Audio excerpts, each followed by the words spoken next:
If you're looking to purchase a new business, and whether you're already in a business and want to purchase a new business, or if you're coming from corporate life or employment and want to change your lifestyle and start a business, there are so many different things that you need to have a look. First one is, don't buy business only because you have to buy a business. Make sure you're passionate about it. When you get out of the bed in the morning, you want to go and do that job every day. So it's very important, because if you're not passionate, you're going to get bored and it's going to be stressful and it's not going to be nice. But passion only is not going to make you money. So you have to have the other aspect of the business.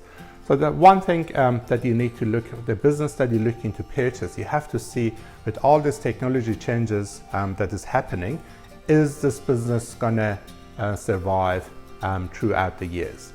Is it going to be another year or so that the market is going to change? Just imagine 10 years ago, if you would have gone and bought a Video Easy rental, that would have been gone. So you look at the businesses now and see, okay, how the changes are coming, whether those going to be important. Like, you wouldn't go and buy internet cafe these days. Why would you want to buy internet cafe? Everybody can get internet on their phone. Nobody goes to internet cafes anymore. So when you look at the business, look at the sustainability with the changes that's happening in technology. The other thing that is very important is to look at the history of the business and see how it's been tracking. Because the businesses are sold for different reasons. Sometimes they say, well, because of the health reason, somebody want to go overseas and they have so many different businesses, they can't run it anymore. But some of the businesses are not in a good state, and that's the reason they want to sell it. So it's a very good idea to do your research and find out more why they're selling the business, if you can find out.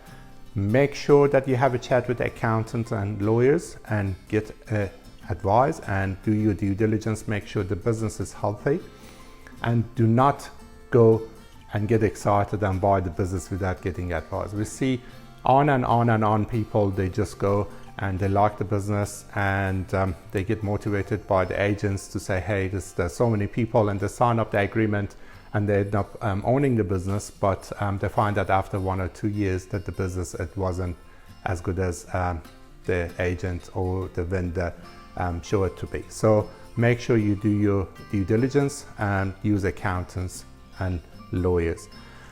Generally, if that's the first time that you're going to start a business, I would suggest make sure the business doesn't have lots of overheads. Like, if you have to manage 20 staff, that's a different life from what you had. If you haven't had experience with managing a staff, that's a different ballpark. So if you want to buy a business, if you haven't managed a staff, try to buy a business that doesn't have a staff or does have 1 or 2.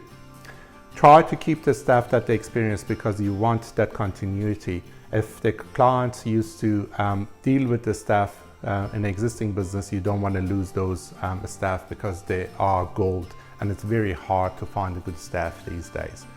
If you're looking to purchase a business, make sure that book an appointment with us, have a chat, and we can tell you whether the business is good and what are the things that you need to look for.